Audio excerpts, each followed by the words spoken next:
The attorney's name was Gerald Whitmore. He had kind eyes and one of those voices that seemed specifically trained to carry bad news across a mahogany table without cracking.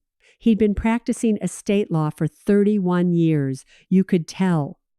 Not because he said it, he didn't, but because he had the particular stillness of a man who had watched a lot of families fall apart in this room and had long since stopped being surprised by it. He offered me water when I walked in. A small paper cup, the kind they keep in waiting rooms. I remember looking at it for just a moment before I took it. That's a bad sign, I thought. People only offer you water when what they're about to say is going to require something to hold on to. My name is Claire Morgan. I was 34 years old when my father died. I need you to understand who I was before I walked into that room, because everything that happens after only makes sense in that context. I was not someone who expected things to go wrong. I had a good job. I managed logistics for a mid-sized distribution company, had been there for 8 years, made a decent salary, lived in a 1-bedroom apartment in a city 3 hours from where I grew up. I had friends, a gym membership I actually used, a cat named Gerald, which is funny now in a way that it wasn't then. I was by most measures fine. My father had called me every Sunday morning for as long as I could remember. 10 a.m. Without exception, he'd ask about the week. I'd ask about his garden. We'd talk about nothing important for 40 minutes. That was our thing. That was us. He died on a Tuesday in November, 6 days before I sat down across from his attorney. I want to say that 6 days is not enough time to grieve, but it's also apparently enough time for the world to move on without asking your permission. Because there I was in a blazer I'd worn to a work presentation 2 weeks earlier, sitting in a leather chair across from a man with kind eyes and a folder on the table between us. I was expecting to sign things, transfer documents, beneficiary paperwork, the slow administrative machinery of death that nobody prepares you for, but everybody eventually has to operate. I was not expecting the 2 people who were already seated across the table when I arrived. A woman, early 50s, blonde highlights, the kind that look expensive, a tailored navy blazer over a cream blouse, pearl earrings, posture that said she was entirely comfortable in this room. She looked at me when I walked in and smiled, not warmly, exactly, but precisely, like a calculation she'd already finished. Beside her, a man, maybe 28. Sandy brown hair, blue eyes, a casual button-down shirt. He glanced at me when I sat down and then looked back at his phone, not rudely. More like I was simply not the most interesting thing in the room. I didn't know either of them. I had never seen either of them in my life. I asked Gerald who they were. He cleared his throat, set his glasses down on the folder, picked them back up. He said, "Miss Morgan, before we begin, I need to inform you that your father executed a new will." I said, "Okay," he said.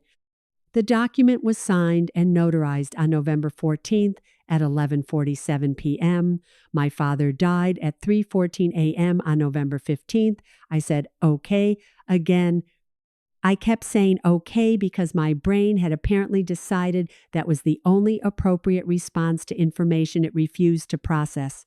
Gerald opened the folder. He read the document. I am going to spare you the legal language, because what it amounted to was this: the house I grew up in, my father's retirement accounts, his savings, his investments, and the apartment in Harrington, the apartment I did not know existed, were left entirely to Diane Foster and Tyler Foster, the woman across the table, the man beside her. I remember that the woman stopped, smiling when Gerald finished reading. She just watched me instead, with the careful, measured attention of someone waiting to see what I would do. Like she'd been rehearsing for this moment and wanted to evaluate how closely reality matched her projection. The man kept looking at his phone. I don't remember everything I felt in that moment. I don't think there are words for it. and I've had a lot of time to try to find them. What I remember most clearly is a single thought. Underneath all the static, underneath the shock, I am going to fight this. This is that story. My father's name was Richard Morgan. He was 67 years old when he died, and for most of my life, he was the person I trusted most in the world. He had grown up in a small town in the Midwest, the second of 4 children, in a family that didn't have much but made it stretch. His own father had worked at a manufacturing plant for 30 years. Richard, my dad, was the first in his family to go to college. He studied civil engineering on a partial scholarship, worked 2 jobs while he was there, graduated in 4 years, and never once made you feel like you owed him something for it. That wasn't his style.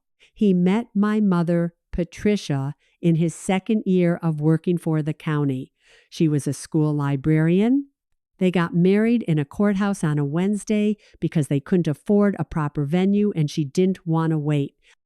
They moved into a rented house and then, 6 years later, into the 4-bedroom colonial in Millbrook that I grew up in.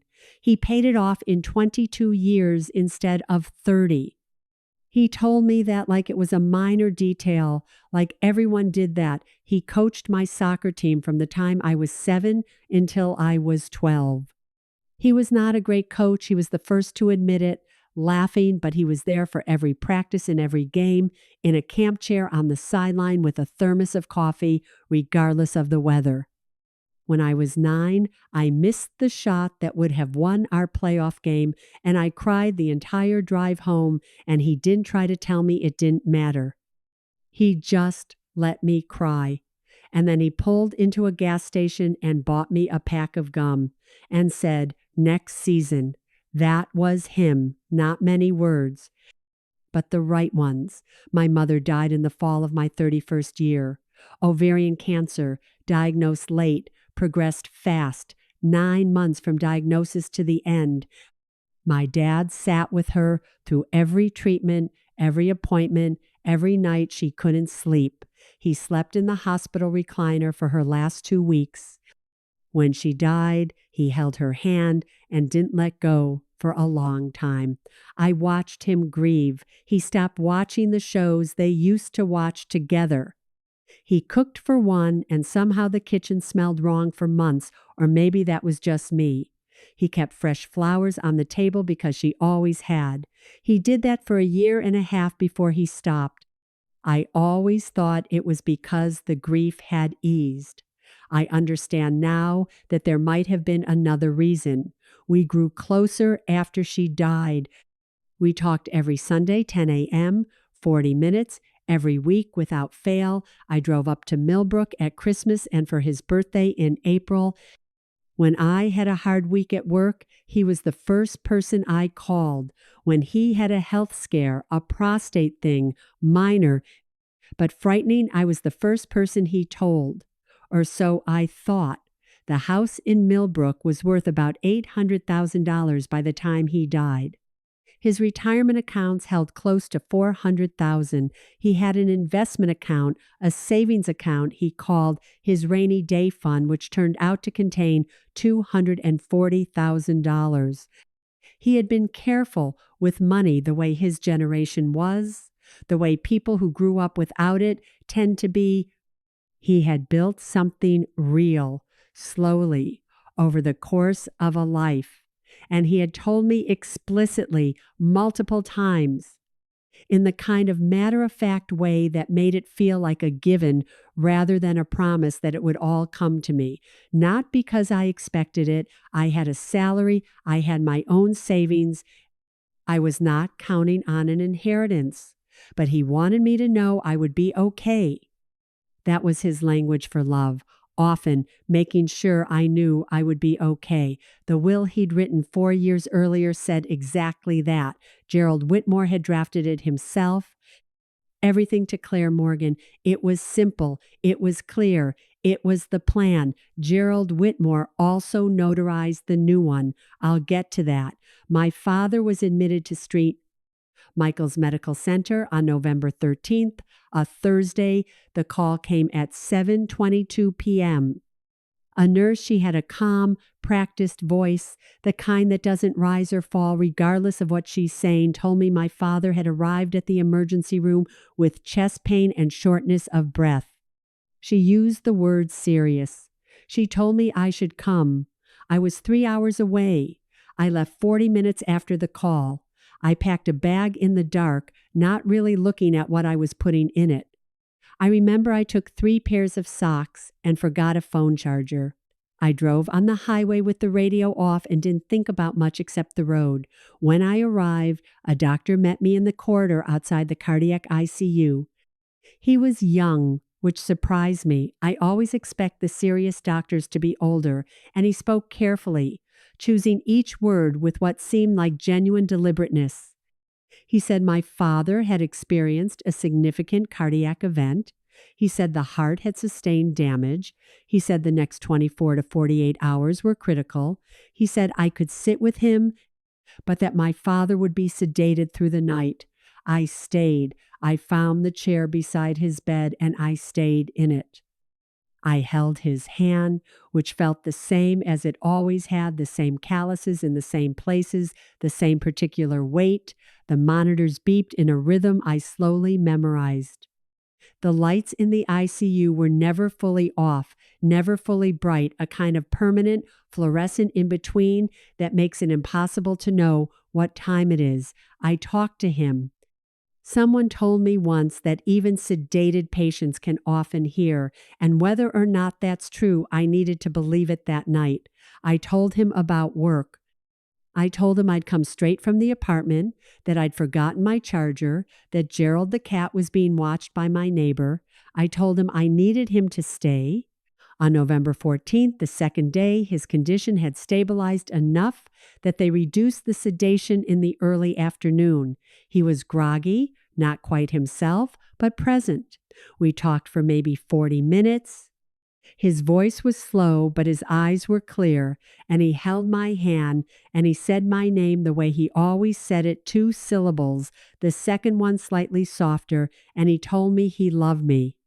He asked about the garden. He asked if I'd eaten. He asked me to make sure his neighbor, a retired school teacher named Alan, took care of the tomato plants through the winter.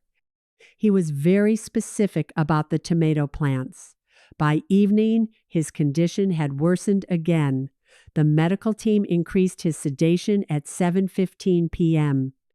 There is a note in his chart which I would not see until months later during discovery that reads, patient disoriented, not responsive to standard orientation questions. Alert attending a family request contact. He was sedated and documented as disoriented at 7:15 p.m. I was asked to move to the waiting room while the team worked. I went. I sat in one of those waiting room chairs that are somehow both too hard and too soft, and I drank coffee from a machine that charged $2 and tasted like cardboard dissolved in hot water, and I watched a muted television cycling through news I didn't take in. I was in that waiting room from approximately 8 p.m. onward. At 11:47 p.m., according to the timestamp on the document, my father signed a new last will and testament. I did not know this. I was 40 feet away. He died at 3:14 in the morning. I had gone back to the room by then. They'd come to get me, and I was with him. I held his hand the same way I'd held it for 2 days, and I watched the monitors, and then the monitors changed, and that was that. Later, much later, after the will contest was filed and discovery began, I would learn that Diane Foster had arrived at St. Michael's Medical Center at 9:30 p.m. on November 14th. Her name appears in the visitor security log. Under relationship to patient, she had written, companion. I did not know she existed. I did not know her name. I did not know that she had a key to an apartment my father had kept in Harrington for 16 years. I was 40 feet away drinking $2 cardboard coffee, and the man I thought I knew completely was signing a document that would erase everything he had ever said he was going to leave me. The days after my father's death exist in my memory as a specific kind of gray static. Not darkness. Grief is not always darkness. People don't tell you that. Sometimes it's just a reduction in signal. Everything's still running, but muffled. Food tasting like nothing. Sleep coming too easily or not at all. People saying kind things that you hear from a slight distance, like listening through a wall. I arranged the funeral. I thanked people. I stood at the graveside in a coat that was too thin for November and felt the cold without particularly reacting to it. And then, 6 days after he died, I drove to Gerald Whitmore's office and met two people I had never seen before and learned that my father had left everything to them. That night, I sat at my kitchen table and opened my laptop. I typed the name Diane Foster into the search bar, along with the name of the city where Gerald's office was located. Her Facebook profile was public. The profile photo was her and my father. They were at a restaurant Italian place, red check tablecloth, candles, and it appeared to be some kind of celebration because there was a small cake in the photo with a single candle. He had his arm around her. He was smiling. I recognized that smile. It was the one from my childhood, from soccer games, from Christmas mornings. His real smile, not the polite one he used for people he didn't know well. I sat very still for a moment. Then I started scrolling. There were years of photographs. My father at Tyler's college graduation, in a cap and gown photo with a woman and a young man, everyone beaming. My father at what appeared to be Christmas in an apartment I had never seen, modern kitchen, gray countertops, a tree in the corner decorated with matching ornaments, a backyard barbecue, a birthday party, Tyler turning 21, balloons, a sheet cake, and my father in a paper birthday crown, laughing with his whole body the way he laughed when something genuinely surprised him. I kept looking at that photo of the paper crown. He wore it completely unself-consciously. I had never seen him wear a paper birthday crown. I started counting backwards. If Tyler was 28, he had been born when I was 6 years old. Diane and my father had been together, if these photos were any indication, for at the absolute minimum 10 years, probably longer. My mother had been alive for most of that. My mother had been alive and sick and dying, and my father had been sitting with her through chemotherapy appointments and holding her hand through the nights. And also he had another family in another city. I did that math over and over. I kept arriving at the same number, 25 years, give or take. That was how long this had been going on. I did not sleep that night. By 3 a.m, I had found property records. My father owned an apartment in Harrington, Unit 4B, Riverside Commons, purchased in his name alone 16 years ago. The address placed it 12 minutes from a neighborhood where, based on Tyler Foster's LinkedIn profile, Tyler had attended middle school and high school. Tyler's LinkedIn said project coordinator, State University, class of 2019, hometown, Harrington. My father had told me more than once that he donated annually to the State University's Engineering Scholarship Fund. He said it was important to support kids who were doing it the hard way, the way he had. I found a local newspaper article from 12 years ago, Regional Science Fair, Middle School Division, Tyler Foster, age 15, second place for a project on water filtration systems. The article quoted him, "My dad always told me that the most important problems are the ones nobody is trying to solve yet. No father is named." But in the background of the accompanying photo, standing with a cluster of other parents, slightly out of focus, is a man I know. He's wearing a navy zip-up fleece. I bought him that fleece. Christmas, 5 years before the article was printed. He'd said it was too nice to wear anywhere casual, and I told him that was exactly the point. He wore it to his other son's science fair. I sat with that photo for a long time. There's a version of this where I feel only anger. And I want to be honest with you. That version existed. It was real and it was loud, but underneath it was something quieter and harder to name. Something closer to sadness, because he looked happy in that photo. He was standing with other parents, and he looked like a man who was exactly where he wanted to be. I had never wondered before that night whether he felt that way at my soccer games. I closed the laptop, sat in the dark for a while. Then I opened it again because I needed to keep going, because stopping felt worse than knowing. By morning, I had a folder on my desktop with 17 screenshots, 2 property record PDFs, a copy of Tyler's LinkedIn, and a photograph of my father at a science fair wearing a fleece I gave him. At 9 a.m., I called a lawyer. Her name was Renata Voss. She'd been referred to me by a colleague of a colleague, someone who described her as the person you call when you know you're right and you need someone who will actually fight. She had 22 years of estate litigation experience.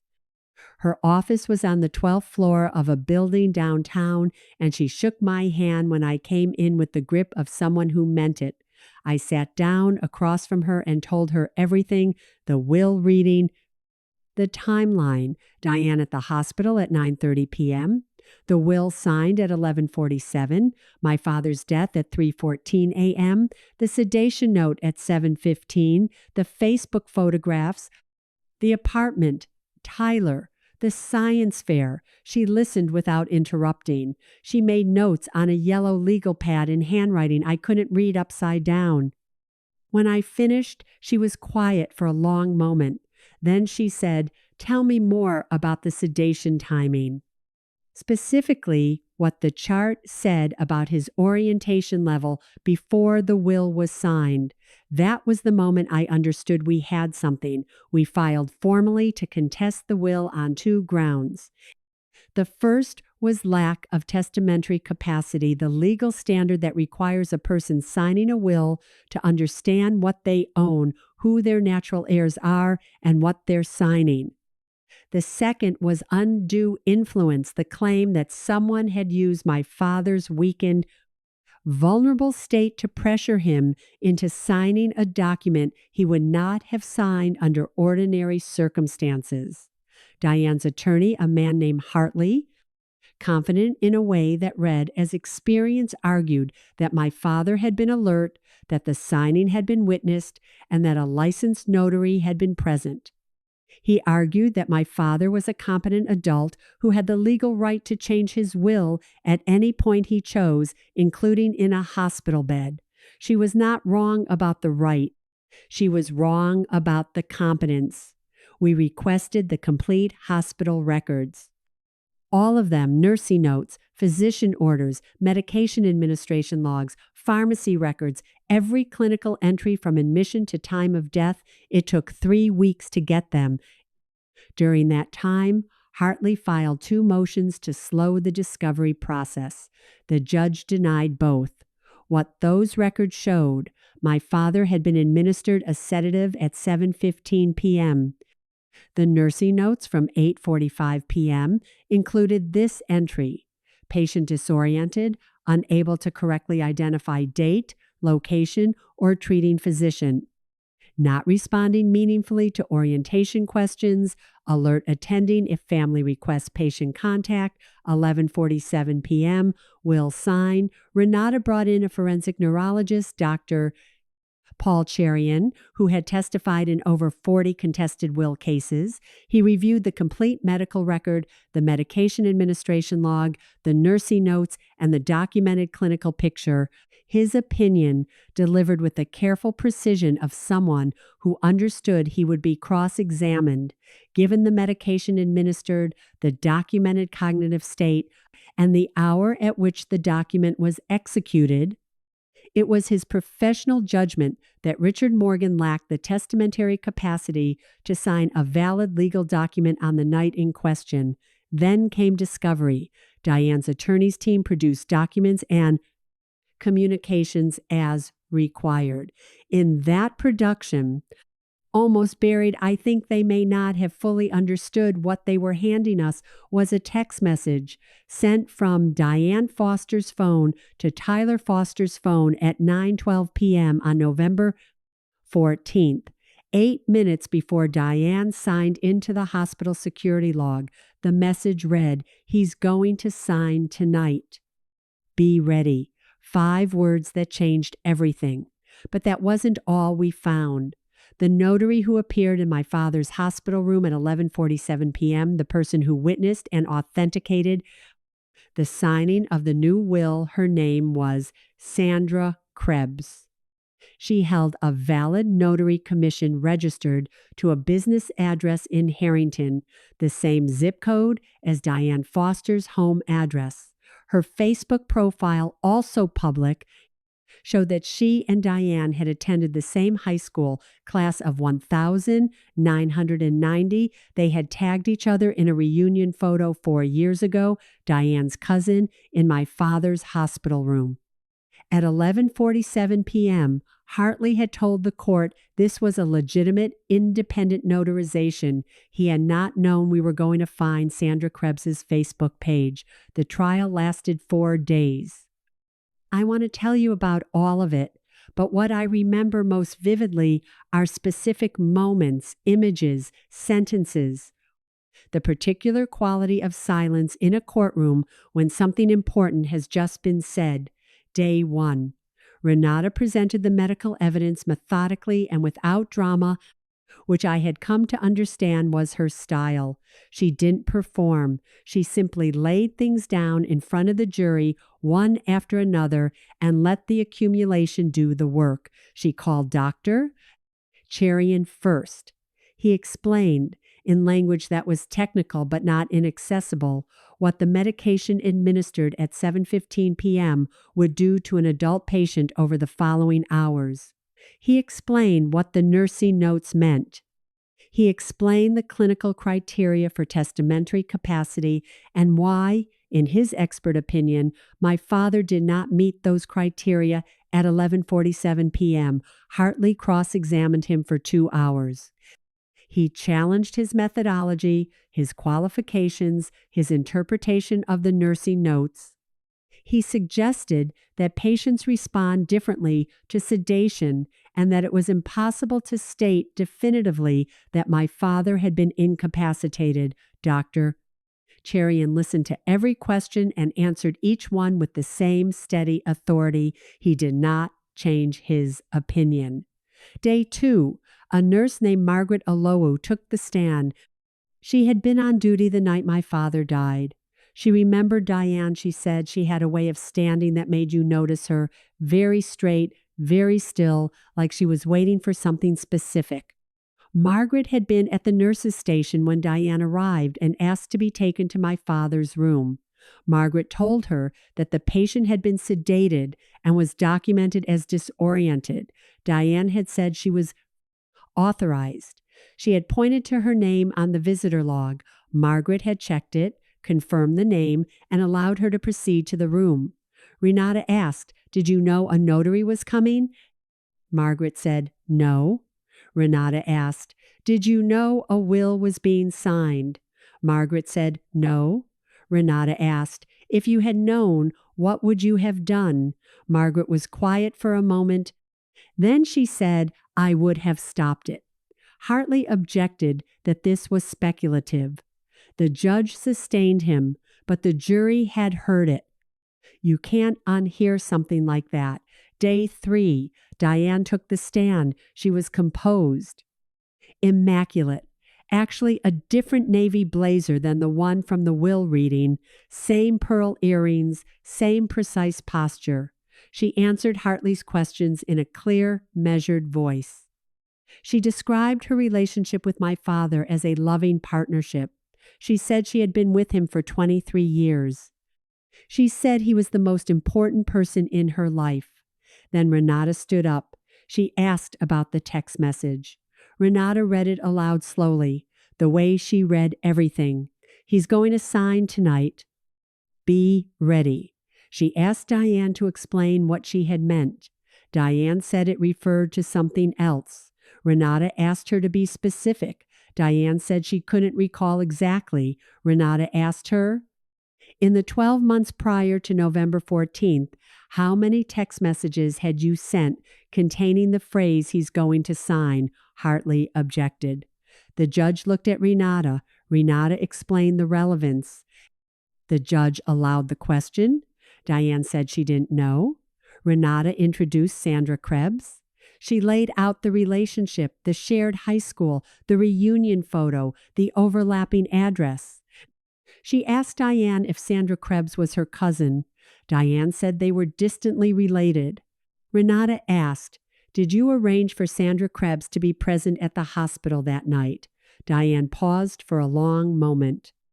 Long enough that the pause itself said something. She said, Richard asked me to. Renata said, Richard asked you to arrange a notary while he was sedated and documented as disoriented. Hartley objected. The judge said the witness could answer. Diane said he had mentioned it earlier in the day. When he was more alert, Renata said, and you happen to know a notary who was available on short notice on a weeknight? Diane said, Sandra is always willing to help. Renata let that sit for a moment. Let the jury look at it from every angle. Then she asked one more question. She said, Miss Foster, did you love Richard Morgan? Diane said, yes. Of course, Renata said. And did you tell him that on the night of November 14th? Diane said, yes. Renata said, was that before or after he signed the will? The courtroom was completely silent. Hartley was on his feet. Renata had already sat down. Day 4, closing arguments. The jury was excused to deliberate. I sat in the corridor outside the courtroom on a wooden bench and did not look at my phone and did not speak to anyone for most of 3 hours. Renata brought me a sandwich at some point and sat beside me for a while without saying anything. I appreciated that more than I had words for. At 2:47 p.m., the jury sent word that they had reached a verdict. We filed back in. The foreperson, a woman in her 50s with reading glasses pushed up on her head, read the decision. The court found in favor of the plaintiff. The November 14th will was voided in its entirety. The 2021 will, the one my father had written when he was well and himself and making deliberate choices, was upheld. I put my hand over my mouth. I don't know what sound I made, if any. Renata's hand was on my shoulder. Across the room, Diane was staring at the table. Tyler was looking at the floor. Neither of them looked at me. I didn't need them to. I sat on the courthouse steps for a long time after it was over. Renata had another appointment. She hugged me briefly, professionally said she'd be in touch about next steps, and walked to her car. The November air was sharp and clean, the way it gets in the afternoons after a cold front. I sat on the stone steps in my courtroom blazer with my heels next to me and my stockinged feet on the cold granite, and I just sat there. A man walked past with a dog, and the dog tried to stop, and the man kept walking, and the dog looked back at me once before they turned the corner. I don't know why I remember that. I remember it very clearly. Here is what I know now that I didn't know then. My father was not a simple man. I have had to spend a long time, longer than I want to admit, making peace with that. For most of my life, I believed I knew him completely.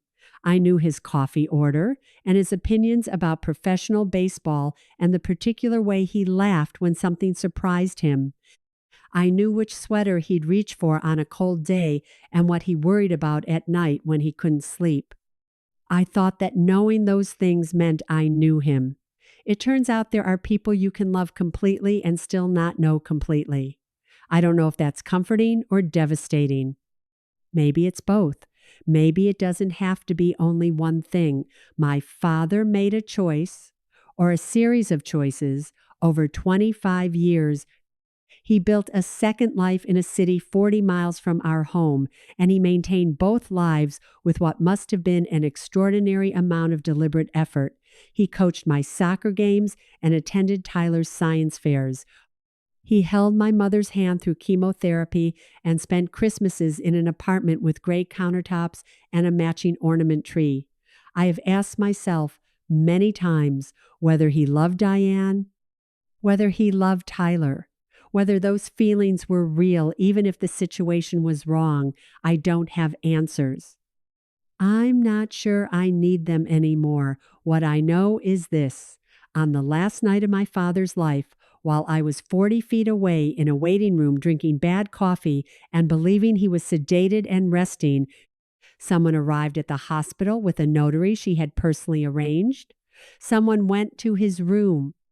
Someone stood beside his bed in the night and put a document in front of him and put a pen in his hand and made sure he signed it before he ran out of hours.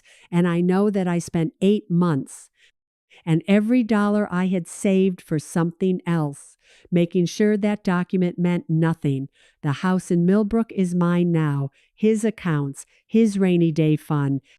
The apartment in Harrington, which I sold without going inside it, not because I needed the money, I didn't, not really, but because he had built those things across an entire life, carefully and slowly, and the version of him that built them, the version that called me every Sunday at 10 a.m., had intended them for me before that night, before she got there, before a pen was put in his hand at 11:47 p.m.